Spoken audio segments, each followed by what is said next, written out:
You will have heard of the death of Yevgeny Prigozhin, the man at the top of the Wagner mercenary group. That group, of course, involved in a quasi mutiny because they claimed that they were mutinying against the supports being given to them in the Ukraine war rather than directly mutinying against the Kremlin or against Vladimir Putin. It would expect that it would appear that's not how Vladimir Putin interpreted it. With us is Duncan, who is special advisor to the head of the Bosnia peacekeeping mission, part of the UK mission to Kosovo in '99, and CEO of the Henderson Group, an international risk management advisory. Duncan, what do we know of what happened at this stage?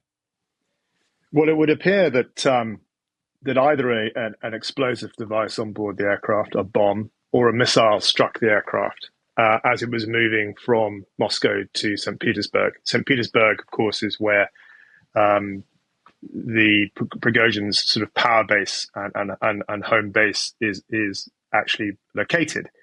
The confusion is, a little bit based on eyewitness accounts who say they saw missiles striking the aircraft.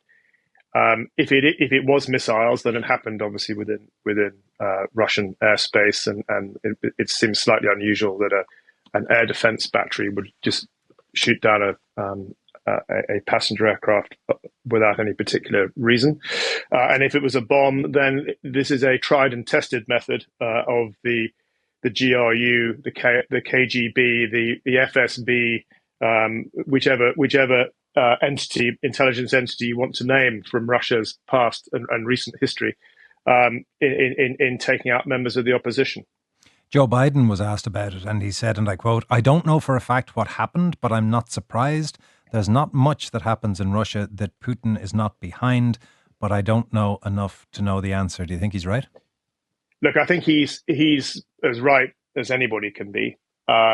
What we have to do is look at this in context, and that is that murder of high-profile critics of the regime is an everyday occurrence in Moscow, from prominent businessmen to senior members of the military disappearing. Anybody who sticks their head above the parapet and makes vocal criticism of the regime has a habit of either falling down a flight of stairs, jumping out of a window, being poisoned. It's standard practice in Russia. And we perhaps don't necessarily recognize that because we only see the news coming through when it's a particularly high profile individual or it's a small news item. But this culture of fear and this culture of revenge and murder of the opposition is quite established now within this regime. So it shouldn't come as a surprise that this has happened. I think what has surprised everybody is the spectacular nature of this. It would appear that 10 people lost their lives on that aircraft, that it would appear that it was the entire senior leadership team of Wagner, which is an extraordinary thing to put on the same aircraft. And also reports are coming out now that this may not have been the first attempt on his life, and that this actually was the first successful attempt, but others have failed over the last few weeks. What of the methodology, Duncan? Because I spoke many years ago to John Suarez, the former head of MI6, about the Salisbury murders, the two FSB men or KGB men who went to Salisbury or attempted murders, did that poisoning, and they subsequently made that video of a laughable excuse that they wanted to see the cathedral. And I asked John Suarez, why would they do something that is so obviously not true? And he said, that's the point. You are sending a message that we can do this with impunity. Is that the same with the plane? Did they want it loud and obvious? I think you're on the money. I think this is a spectacular demise for the entire leadership team of a group who, although they claimed they weren't threatening Putin directly, were absolutely threatening the rule of the Kremlin, the established order, and directly took on Putin's authority. There's no doubt about it. And I think one of the issues about Russia today in terms of its political structure is if you don't take action against your critics and your even if they've been former close friends or former colleagues, if you don't take action, you're seen as weak, and the next one will stand in line to have a go. I think if you look at the spectacular nature of this murder, assassination, whatever terminology you're comfortable with, it does bear parallels, of course, to other dictatorships in modern history, and that is, if you look at the way in which Hitler purged the SA in 1934, the Night of the Long Knives, where Ernst Röhm was murdered along with over 80 members of the SA. These organizations, this regime in Russia, it's dog eat dog. And I think there was an interview with Hermann Goering after the Second World War, in his prison cell before his execution, where he said it's a damn good thing I wiped them out, or they would have wiped us out. That's the nature of life now in Moscow. Wagner rose very rapidly. They had high profile. They had very strong media presence. They captured a spirit of patriotism and adventurism, and it was a significant threat to Putin and Putin's regime, and consequently they've paid the price. If that's the case, Duncan, can you explain two things to me? A, why would they run such a risk for such an apparently low return? And B, why would they not predict that the kind of attempts that we have seen on Prigozhin's life and the life of the other senior leaders would immediately occur and not take better defense against them? I think you've got to look at the personality of Prigozhin. This is not a rational, balanced individual. This is an individual who came out of a background of petty crime and time in prison, where he established a strong network of criminal contacts through various acts of duplicity and thuggery. He ended up running a very prominent restaurant in St. Petersburg, where he was noticed by the political elite and the rising elite, which included Vladimir Putin, who was the deputy mayor of St. Petersburg at the time, and his sort of fame grew with Putin and his entourage, and he was given numerous dodgy contracts for catering and supply contracts where they were skimming off huge percentages. So his rise to power from relative obscurity and criminality does not necessarily mean that he's the most balanced and stable of individuals. And I think that what has happened here is that Wagner, who definitely took the leading light in stabilizing the front in Ukraine and took enormous casualties, and the fighting around Bakhmut, which was reported on widely during the beginning of this year, there were Wagner people that were dying. And I think he probably felt a sort of bit of a god complex here, that he had the support of his people. And there's no doubt that Wagner hasn't gone away totally, and they will be pretty angry about his departure, to say the least. But I think he probably felt that he was stronger than he was.